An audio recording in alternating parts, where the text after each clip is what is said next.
দুজনের নামেই মামলা আছে। আপনি কাউকে আমি ক্লিন চিঠি দিতে পারবো না এবং দুজনকে আমরা অভিযুক্ত করতে পারবো। তো তার বাইরেও সিপিএম এর পক্ষ থেকে আছে, ইন্ডিয়ান সেকুলার ফ্রন্টের পক্ষ থেকে জামিল সাহেব আছে, জামিল সাহেব। দেখুন, মানুষ অল্টারনেটিভ খুঁজছে। 17 বার এদেরকে ভোট দিয়ে পার্লামেন্টে পাঠিয়েছে, মানুষের এই কথা সেই অর্থে বলেনি। ক্রমশ ব্যারাকপুর শিল্পাঞ্চল থেকে শুরু করে বীজপুর থেকে শুরু করে কলকারখানা বন্ধ হয়েছে, নতুন কলকারখানা চালু হচ্ছে না। কলকারখানা নতুন চালু হয়, নতুন ইন্ডাস্ট্রি হওয়ার জন্য কথা পার্লামেন্টে গিয়ে বলবে। শ্রমজীবী মানুষের শ্রম চুরি হচ্ছে, কৃষকদের হয়ে কথা বলছে না, এই কণ্ঠগুলো পার্লামেন্টে পাঠাতে হবে। ব্যারাকপুর এলাকার বিভিন্ন এলাকার পানীয় জলের সমস্যা থেকে শুরু করে শিক্ষা, স্বাস্থ্য, কর্মসংস্থানের যে সমস্যাগুলো আছে সেগুলো তুলে ধরবে দেশের আইন সরঞ্জাম। সেই জন্যই মানুষের কাছে যাচ্ছি। আমি 2000 টাকা বিরিয়ানির প্যাকেট দিয়ে করাই না, বা রাহুল গান্ধীর সাথে সেলফি নেবে বা ফুলের আদান প্রদান করবে, এটা তার ডিউটি নয়। তার ডিউটি যেটা, তার নির্বাচনী ক্ষেত্রের মানুষের কথা বলা, সেটা যথাযথভাবে পালন করবে। আপনি ডায়মন্ড হারবারে দাঁড়াবেন বলেছিলেন, কিন্তু দাঁড়ালেন না। আর কতবারের উত্তর দেবো বলুন? দল চায়নি, দাঁড়ায়নি, এক কথা। তবে ধন্যবাদ জানাবো আমি দলকে। আজকে নিয়ে এটাকে নিয়ে আমি 40টা জনসভা করছি। এমনভাবে দাঁড়ালে বাকি যে জায়গাগুলো আছে সেই অর্থ হয়তো সেই পারফরমেন্স করতে পারতাম না। দলের গণতন্ত্র আছে, ডেমোক্রেসি আছে, দলের চেয়ারম্যান হলেও দল আমাকে যে জায়গায় ব্যবহার করতে চাইছে সে জায়গায় আমাকে ব্যবহার করতে হবে। যেমন বিশ্বজিৎ আরও দলের অনেকে কন্টেস্ট করছে, নাচ কমিটি অনেকের নাম এসেছিল, কিন্তু president, working president, general secretary আর চেয়ারম্যান 3 জনকে বিরত রাখা হয়েছে, শুধুমাত্র তাদেরকে প্রচারের কাজে রাখা হয়েছে। আইএসএফের কুণাল ঘোষ কি বলবেন তার কথা জবাব দিতে হবে। কুণাল বাবুকে বলুন তার চাকরিটা কীভাবে টিকিয়ে রাখা যায় সেটা ব্যবস্থা করতে। কারণ আমার নামে কুণাল বাবু একবার কথা বলেছিল, আমি কুণাল বাবুকে জবাব দিয়েছিলাম। আপনাদের মেন স্ট্রিম মিডিয়া থেকে, আপনাদের মধ্যে মিডিয়া প্রশ্ন করেছিল, যদি কারো নাম বলে দিই কুণাল বাবু আপনার চাকরিটা চলে যাবে। আমি চাই না, আমি তো কারো চাকরি দিতে পারছি না, তার কারো চাকরি খাবো কীভাবে? তো ওনাকে বলুন ওনার চাকরিটা কীভাবে নিয়ে যাওয়া যায় ওনাকে বলতে। আইএসএফকে নিয়ে ভাবতে হবে না। আইএসএফের যে সাইলেন্ট ভোটার আছে, 4 তারিখে এই আপনার ব্যারাকপুর লোকসভা থেকে শুরু করে বাকি যে 16টা জায়গায় আমরা প্রার্থী দিয়েছি, গণনার শেষে আমাদেরকে ফোনে ধরবে, আমরা রিয়াকশন দেবো।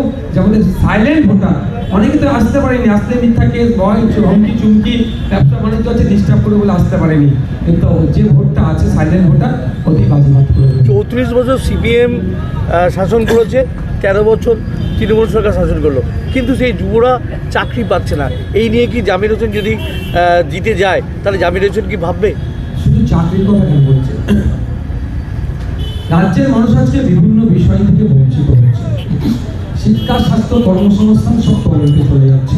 জামিল সাহেবকে আমরা পার্লামেন্টে পাঠাই, মানুষ যদি চাই জামিল সাহেব পার্লামেন্টে গিয়ে তার নির্বাচনী ক্ষেত্র সহ পশ্চিমবাংলা এবং দেশের অগ্রগতির জন্য বলিষ্ঠ কণ্ঠ দিয়ে তিনি অগ্রণী ভূমিকা পালন করবেন।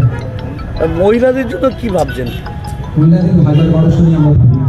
আমরা মহিলাদেরকে স্বাবলম্বী করতে চাই, প্রোডাক্টিভ করতে চাই। আনপ্রোডাক্টিভ হচ্ছে 1000-1200টা। আমরা মহিলাদেরকে স্বাবলম্বী করতে চাই। আমরা বারবার বলেছি, আজকেও বলছি, মায়েরা যদি আগামী দিনে বাংলার শাসনের দায়িত্ব আমাদের হাতে তুলে দেয়, বাড়ির কাছাকাছিতেই তারা তাদের শ্রম দিয়ে মাস গেলে 5000-7000 কম করে যাতে ইনকাম করতে পারে। ওই ভিক্ষা দেওয়ার মতো লক্ষ্মীর ভান্ডার দিচ্ছি ভোট দাও এ কথা নয়, মায়েরা খাটবে, মেহনত করবে, মাস গেলে 5-7 ইনকাম করে, সেই পলিসি আমরা নিয়ে আসবো। আমনাগায় সেরকম কোনো বড় মাদ্রাসা নেই, জামিনটা যদি যেতে যায় জামিনটা কি করে দেবে? আমাদের শুধু মাদ্রাসা নিয়ে লড়াই না, আমাদের সমগ্র শিক্ষা ব্যবস্থা নিয়ে লড়াই। আমরা এখানে সিনিয়র মাদ্রাসা আছে, আমরা সেটা এক্সটেন্ড করতে পারি, যেটা ইউনিভার্সিটি ক্যাম্পাসের জন্য সেটা আমরা দাবি করতে পারি। এবং এখানে যে সমস্ত শিক্ষা প্রতিষ্ঠানগুলো আছে, শিক্ষকের অভাবে শিক্ষা প্রতিষ্ঠানগুলো বন্ধ হতে চলেছে। বাচ্চারা যাচ্ছে, দমকল থানায় পরিণত হচ্ছে, খাচ্ছে, যাচ্ছে, বাড়ি চলে আসছে। প্রাইমারি থেকে শুরু করে কলেজ পর্যন্ত দেখুন পর্যাপ্ত পরিমাণে শিক্ষক ছাত্র রেশিও মেনটেন হচ্ছে না। আমরা তো শিক্ষক ছাত্র রেশিও মেনটেন করবো, জনসংখ্যার অনুপাতে আমরা শিক্ষা প্রতিষ্ঠান চাইবো। হ্যাঁ, মাদ্রাসা শিক্ষার সাথে সাথে জেনারেল এডুকেশন যাতে আরও বেশি বেশি করে ছেলেরা পায়, সমস্ত বিষয়গুলোতে আমরা নজর রাখবো। আপনি ইয়ং জেনারেশনের একজন মানুষ, জামিনটার জন্য কি ভোটার যারা দেবেন তাদের জন্য কি বার্তা দেবেন? আমার কিছু কোনো এজেন্ডা নাই। আমরা জামিনদার ভোট চাওয়ার থেকে বেশি ভোটারদেরকে সতর্ক করেছি। ভালো লাগলে জামিনদারকে ভোট দিতে বলেছি, না ভালো লাগলে জামিনদারকে ভোট দেবেন না, কিন্তু ইয়াং জেনারেশন হিসাবে আপনি যদি বলেন, আমি একজন স্বল্প বয়সী নেতা নয়, স্বল্প বয়সী বিধায়ক হিসাবে আমি মানুষের কাছে বারবার আহ্বান করি যে ভোটের জন্য মারামারি করবেন না।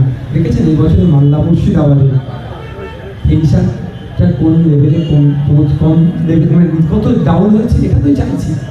এটা তো বারবার মানুষকে 2-2.5 বছর ধরে মানুষকে বলছি যে ভোট আসবে যাবে, লিডার দিল্লি যাবে, লিডার কলকাতায় যাবে, আপনি তাদের জন্য মারামারি করছেন কেন? কিছুটা হলেও সাড়া দিয়েছে, ভালো লাগছে যে আমাদের কথাগুলোকে একটু হলেও শোনার চেষ্টা করেছে। শুধু মালদা মুর্শিদাবাদের সীমাবদ্ধ নয়, সেই কাকদ্বীপ পর্যন্ত, দীঘা পর্যন্ত, পাহাড় থেকে যেন মানুষ শান্তিপূর্ণভাবে ভোট দিতে পারে এবং শান্তিপূর্ণ পরিবেশ বজায় রাখতে পারে, তার আহ্বান করি। 20 তারিখ আপনি কি ঠান্ডা ঘরে থাকবেন না আর ময়দানে থাকবেন? দেখুন, আমার তো ভোটটা আছে 20 তারিখে, আমার নিজের শ্রীরামপুর লোকসভা আমাকে প্রার্থী দিয়েছি, আমি সকাল সকাল ভোট দেব। 20 তারিখে আমার ভোট প্রচার আছে। আমি আপনার আজ থেকে নয়, বিগত দিন থেকে নোটিফিকেশনের পর থেকেই আমাকে প্রতিদিন 2-3টে করে প্রোগ্রাম করতে হচ্ছে। তো 20 তারিখে মানে 1 তারিখে ভোট শেষ, আমাকে হয়তো এদিকে 2-3টে প্রোগ্রাম করতে হবে। ঠান্ডা ঘরে থাকার জন্য রাজনীতির ময়দানে আসেনি। ঠান্ডা ঘরের ভালোবাসা পরিত্যাগ করে এখন যাদের নিহত বাংলার অর্থনীতি চাকা গড়াচ্ছে, সেই শ্রমজীবী মানুষদের কথা ভেবে শ্রমজীবীদের পাশে থাকার জন্য এই ঠান্ডাগড় ছেড়ে খোলা ময়দানে এসেছে। দুটো দল আছে, যে একজন হচ্ছে দুর্নীতিগ্রস্ত আর একজন হচ্ছে সাম্প্রদায়িক দাঙ্গাকারী। তা সেই দুটো দলের জামিনদের জন্য কি বার্তা থাকবে আর কি, জামিনটা কী নিয়ে লড়াইটা দেবে আর কি? স্পষ্ট আমাদের ভাবতে হবে, জনগণের জনপ্রতিনিধিকে পার্লামেন্টে পাঠাতে হবে। যেখানে দেশের আইন তৈরি হচ্ছে সেখানে সঠিক লোককে পাঠাতে হবে। সঠিক লোক নির্বাচন না করার ফলে যে দেশের আইন যখন তৈরি হচ্ছে, জনগণের বিপক্ষে যাচ্ছে, কে বলার সেই অর্থে লোক পাওয়া যাচ্ছে না। এত মানুষ এসছে, এদের জন্য কী বার্তা দেবেন? শান্তির বার্তা। ভোটের জন্য মারামারি হানাহানি নয়, শান্তি, এটাই। ধন্যবাদ।